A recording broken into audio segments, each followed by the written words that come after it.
Back with another episode of Council Bluffs Today. I am Todd Studer. Council Bluffs Today presented by Waldstein Plumbing. And we have some folks in studio today. Nancy Ruffcorn is back, and she has been letting us know of the exciting things going on at Timothy Lutheran. And Stephanie Steele with All Care is in.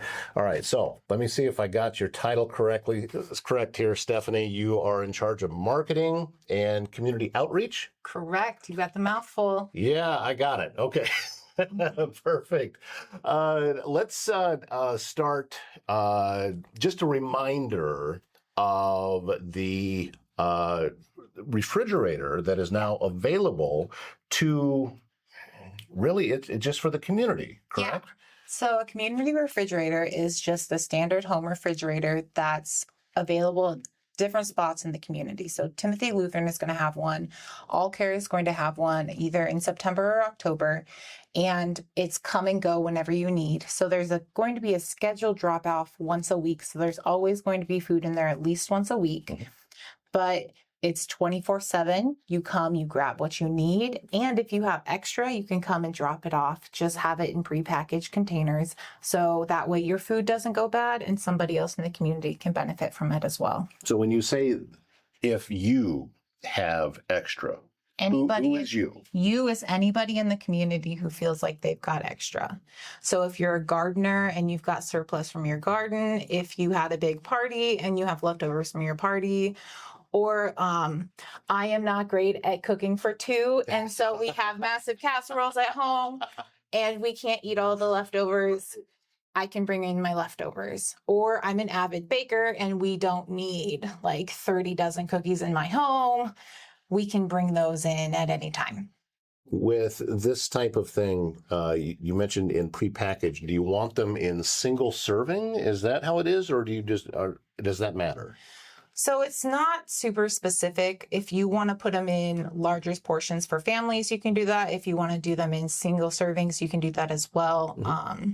Tupperware is fine. Ziploc bags is fine. Whatever you have on hand is fine.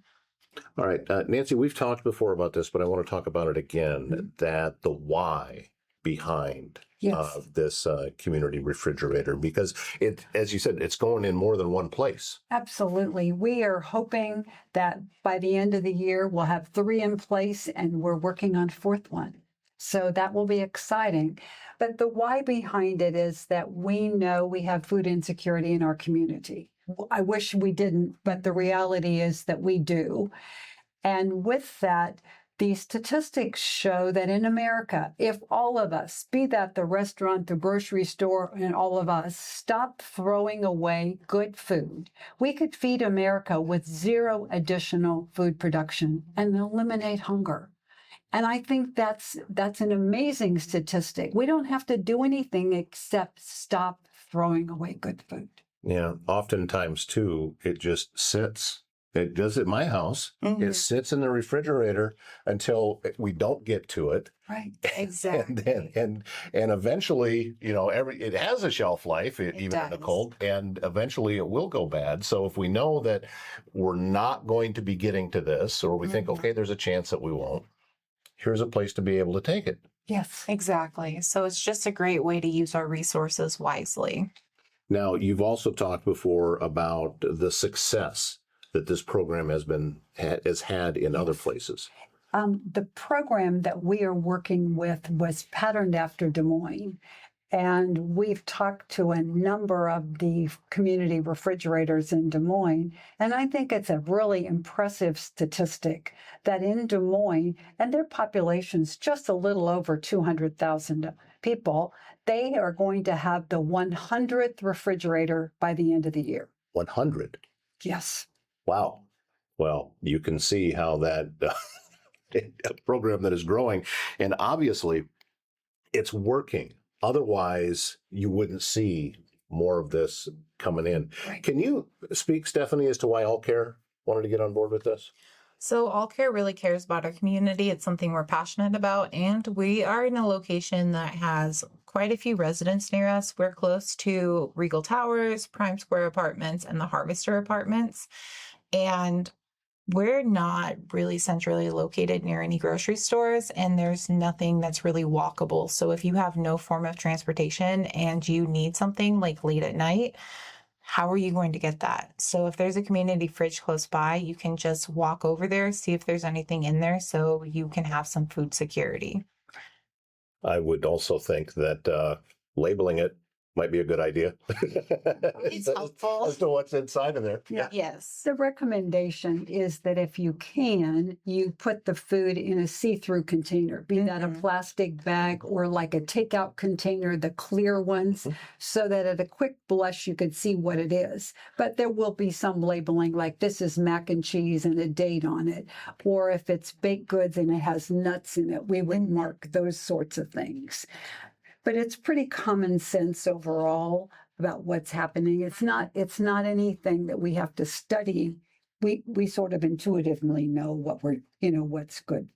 Well, having the program in place and having the refrigerators out there and getting food in there is really, boy, that's just the beginning, isn't it? Because there's so many moving parts for all of this to be able to work, and from maintenance to making sure the refrigerator is working correctly the way that it should. Or obviously, there's going to be, you can't stay away from spills and things like that. It's just impossible. So all of these different moving pieces have to be put together, and I'm sure you guys have been working hard on that. I've been writing this week procedures for the people who are going to clean our refrigerator. The Des Moines people said that in the beginning, just so that it's always welcoming when somebody who needs food comes, that somebody, a volunteer, touch it every day. So whether that's cleaning up trash or a container, the lid pops open and something's leaking, somebody would touch it every 24 hours, clean up the mess, and then replenish it if there is something to replenish with along the way. And we think that that will eliminate some of, things happen, something gets spilled, it's going to happen. And we want to just clean that up as soon as possible so that the next person comes in, there's something available and they don't have to worry about it. Looking for a place to relax, recharge, and take better care of yourself? Kinetics Massage and Bodywork has moved into the Omni Center in Council Bluffs. Owner and licensed massage therapist Tina Hebner offers customized massage and bodywork designed around what your body needs, from relaxation massage to focused therapeutic work. And with the move into the Omni Center, Tina is building towards something even bigger, a larger wellness space for the Council Bluffs community. Take time for yourself. Schedule with Kinetics Massage and Bodywork at kineticsbodywork.com. Council Bluffs Today brought to you by GLI Insurance Group. Summer in Southwest Iowa means road trips, backyard projects, storms, lake weekends, and a whole lot more time on the go. Before the season gets too busy, make sure your insurance is ready for it. GLI Insurance Group can help you review your home, auto, business, farm, and life insurance so you know what is covered before you need it. Local people, local service, and coverage built around your life. Contact GLI Insurance Group today and head into summer with a little more peace of mind. So is this program, obviously you're talking about individuals, but what about restaurants at the end of the night, or maybe grocery stores that are changing out inventory or things like that? Right. We are working on a program right now where all the refrigerator people would cooperate together so that if you were a food donor, be that a grocery store, caterer, or whatever, you could call one number and say, I have food to be picked up. So let's say you're a caterer and you had an event and there's mashed potatoes left. You say, I have a tray of mashed potatoes and I have a delivery coming tomorrow, so I need it out of my refrigerator by 3 o'clock tomorrow. And they could call one number, and then we would take turns responding to that. So that I might get the first call, and we could take food to Stephanie's refrigerator, the second call, and all care the third call. So we would rotate through those as everybody's refrigerators come on board. We don't want it to ever be perceived that we're competing with one another. We want to have a good relationship with our donors so they know that if they call, we'll find a home for it. So if Stephanie's refrigerator is full, we're going to go to somebody else with it. And we'll do that, and as painlessly as we can for the food donor. At what point is all of this operational? When are we going to see actual things happening? It's getting close. Our shelter comes a week from Friday, which would be the 17th of July. And what happened is our shelter is being built in a school in Omaha, and they're using the shelter, they're building it in panels in the school. On the 16th, on the 17th, Friday, they will bring it to our facility and assemble it on site. And then on Monday, the refrigerator will be put into the shelter. And the recommendation is that the refrigerator should run 1 to 2 days before you put food in to make sure it's at temperature. Yeah, So that's we're thinking. expecting the first food delivery to be between July 21st and July 28th, and that will firm up as we get a little closer. So for us, we're 2 weeks out. Is there any online presence with what's going on with this? I mean, are you websites or social media or anything? It's under development Okay. right now. The name for the Council Bluffs Association would be something very simple, CB Fridges. That's pretty easy. That sounds right. And Yeah. we have a Simple to logo, remember. and the brochure is in progress right now, and the web name CB Fridges and Council Bluff Fridges have both been reserved already. Okay. And so as soon as we all agree on what the material should look like that we're uploading, I think that'll be uploaded within the next 2 or 3 weeks, Yep, maybe. it's coming soon, so keep your eye out. How big are these refrigerators? They're just a standard home fridge. Just a standard size. Yeah, just a standard fridge. So maybe something that I'm imagining the garage fridge. Yeah. You know, It's like your Right. garage fridge that you just have to put Right. leftovers in. yeah, but so we're gonna have are both the one at All Care and the one at Timothy going active at the same time? No, All Cares is in the fall, so they'd Okay. like to do it in phases. Okay. So we don't have a firm date yet, but it'll either be September or October. And I know that a third one is already in planned, and as you mentioned, Nancy, maybe a fourth one, Yeah. and you're just getting started with those conversations. Yep, we are. Yeah. The third one is the Lakin campus, and they have a location picked on their property, which will be between 15th and 16th, but they don't have a date yet. And we have talked to a fourth location who was making a proposal to their board during the month of July. So we have our fingers crossed. I would also encourage those, and this is kind of tongue in cheek, but if you make something good and you take there, leave the recipe. Oh, that's a great idea. We should have little recipe cards. Well, it's just the whole thing's kind of reminded me. I tried to start a new tradition. Was it? Oh, it was 6 years ago because it happened during COVID. You know, everybody just kind of stuck at home with, and we had Thanksgiving, and I decided with a friend of mine to do what we called the Thanksgiving leftover exchange. So I boxed up some of mine. He boxed up some of his. We did the exchange. I love that. And now I'm getting, Just a great idea. I get to have a second Thanksgiving that is not just mine. No, that's great because you have the same thing year after year. You Right, kind of want to yeah. shake it up. Yeah, and yeah, oh yeah, because he did bacon wrapped pheasant and stuff like that. So, Oh, fancy. man, I'm telling you, that was great. But this again is what a great opportunity to not waste food because yeah, a lot of it does end up in the trash or it ends up sitting in our home refrigerator for way too long, and we know we're not going to get to it. Right. Yes, exactly. And there's also another time when, let's say, a family knows they're going on vacation. Yes. Oftentimes, they're trying to plan the leftovers and everything around that vacation. This can simplify that for some folks, I think. It really does. And it's just a way to, one less thing to think about when Mhm. you get home. Because I don't always think about throwing out the leftovers. And then it's a surprise when we get home. And it's like, oh, yeah, that's Not so funky. much. Yeah. That's if everybody just would come over the night before they leave town and put the things in the refrigerator, we're good with that. And where the refrigerator's open 24/7, if you come over at 9 o'clock before you go to bed the night before vacation and put things in the refrigerator, that's good. It doesn't matter what time of the day that is. Is there any need to document what you dropped off? Nope. We have not been doing that. Now at Timothy, we made a decision that we were going to start weighing non-perishables. just for jollies, Saving Grace will maintain statistics on what they drop off. So, for example, if they're filling Stephanie's fridge today and it's 50 pounds worth of food, they'll collect that, and at the end of the year, they'll tell us how much food they delivered to each site.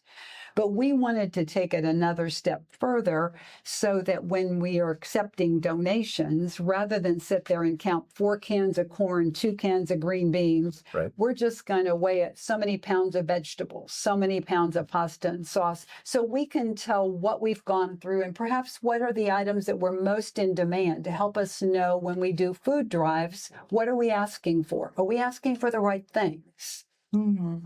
We're not doing that.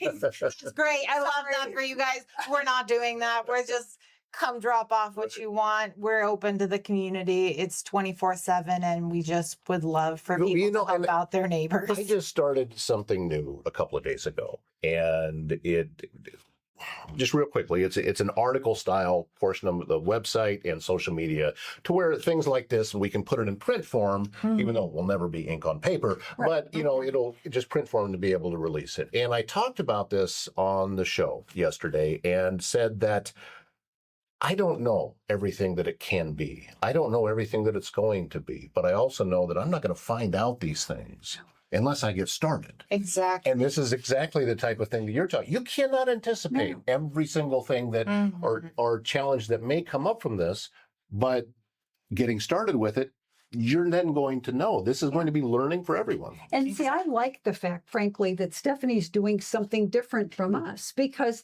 if we find something that really is a good idea, that gives Stephanie an idea, and she's going to do things and learn things that I don't know. And I think that's great, because every site doesn't have to be a cookie cutter like the other sites. The common element is that we're rescuing food that would get thrown away.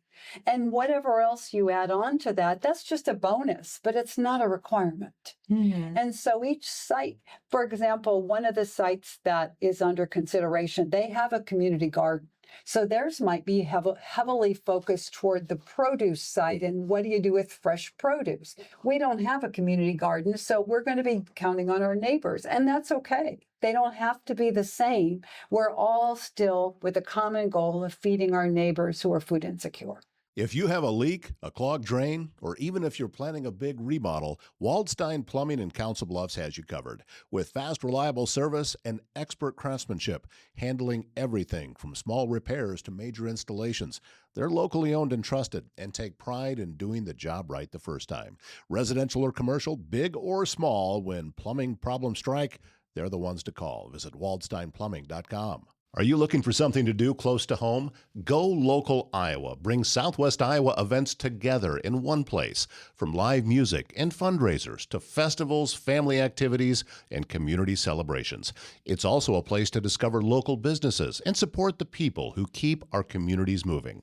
Before you make your weekend plans, check golocaliowa.org. Go Local Iowa. Find what's happening right here at home. I'm also a big fan, Nancy, of the fact that, you first reached out to me talking about a diaper program and talking about different things that Timothy Lutheran was doing. I really believe that churches play a big role in community outreach and serving the areas in which they're in. And I think that we've gotten to a point where sometimes there's an overall image that now they're more inclusive and they don't really reach out anymore. But you're not doing that. No. And that's why I was so encouraged when I heard everything that was going on there, because that's really the purpose, I think, isn't it? Yeah. Well, for us, we started with the fact that I was in my little bubble, thinking that with 12 food pantries in Council Bluffs, why is anybody hungry? I mean, I just thought, well, they're all there. If you just show up at one of the food pantries, you'd be okay. There's a lot of restrictions. On some food Absolutely, there are. pantries. But that was my naive nature. I thought that we should be just fine. And then as you get into the food issue, you realize, for example, if I don't have transportation, how do I get a bag of groceries from my family home? Or the food pantries only open on Tuesdays, and those food pantries do the best they can. But if I work every Tuesday, a lot of places don't allow me to send my neighbor or whoever to pick it up for me. So there's a lot of reasons why, although those food pantries are awesome, it doesn't take care of the whole need. So I think the whole idea is the food pantries are great. What can we do to augment what they're doing so we do a better job of feeding our neighbors? And I'm told by some of our food insecure people that the food pantries do a great job, but they don't have very many perishables. So that's why this program starts with perishables, because that's not what the food pantries specialize in. So we're filling a hole from a different angle, but the goal is all the same. It's also helpful to people who make more money than they qualify for a food pantry, but they have a lot of debt. So they don't have that income, but it looks like they do. Right. So there is that need there as well. So they don't qualify for the food pantry, or they make $50 more than the cutoff. And so they still need that food, but they're not available to get it. So that's definitely a big benefit of these community fridges, is it's open to anyone in the community. There's no restrictions whatsoever. Right. How have you been in the gathering of volunteers to make all of this work? Right now, we are between 25 and 30. And one of the joys of what we have right now is, in addition to the church family at Timothy, which we knew, would be a part of this, we found some community partners, and those partners are willing to help at any location. So that will be the plus for us, is that if Stephanie's got a problem today, we can send somebody over to Stephanie's fridge, and it doesn't matter. You know what I'm saying? Yep. It doesn't matter. That's not a competition that Stephanie got more food this week than that's not the issue. We just want to feed our neighbors. And so we've got a group of people who say they'll go to any location. So if it's a restaurant across town and it's Stephanie's day, Stephanie's refrigerator might get put up that day. And we're good with that. I mean, it takes a village. And so we have really been reaching out saying anybody who wants to help, we'll find a place for them. So a couple of weeks out from the first one at Timothy. Yes. And then probably, like you said, it'll take a couple of days to make sure that the refrigerator's cooled down. But I'm guessing it'll probably get stocked pretty fast. That's my guess. I am hoping so. We've been having people ask us, what can you accept? I'll just be an example. I have one family friend who said that periodically she just goes through her cabinet and goes to the back of the cabinet. And what is it in the back of the cabinet that I've not been using? Checking the dates and saying, if I haven't eaten it in this whatever, maybe I should just put it in a bag and take it in.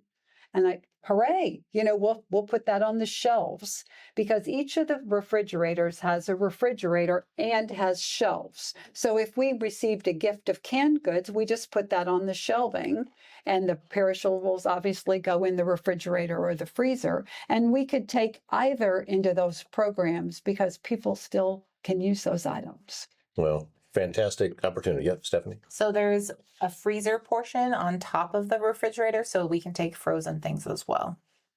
Okay, that makes sense. Mm-hmm. Yeah. And one of the things that we're working on, because we know there are service groups out there who want to help, a sorority, a Girl Scout troop, a ladies auxiliary, whatever it might be. So we've been working with the Extension Service to get recipes for one-pot meals and convert them all over so that they are shelf-stable items. So, for example, I was working the other day on a beef noodle, a pan of beef noodles. And everything that you need can go into a bag, sit on the shelf, and it's about $7 to feed a family. Beef, the condiments, the noodles, the everything. And we're going to put some of those, quote, meal kits on the shelf with the idea that if you're feeding a family, you could grab a bag, take it home. 30 minutes later, you could have a one-pot meal for your family. And we're reaching out to some organizations to see would they like to do that as a project.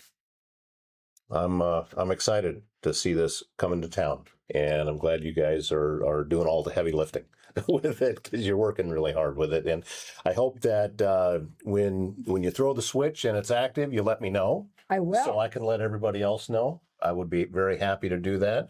Come back anytime that you need if you need some additional donations or something, you want to put a plea out for that, keep me in mind. I would love to be able to be a part of that and to be able to help. And we would gladly take more volunteers because we're sharing them around all of the refrigerator sites. So if anybody wants to volunteer, they're welcome to call the church 712-323-0693 and we'll find them a job. Just like that. Like that. That's how you become a part of it. Well, thank you so much, Nancy, Stephanie, for being here today and for talking about this. And I'm looking forward to hearing about the success that's coming. Yeah, thank you for having us.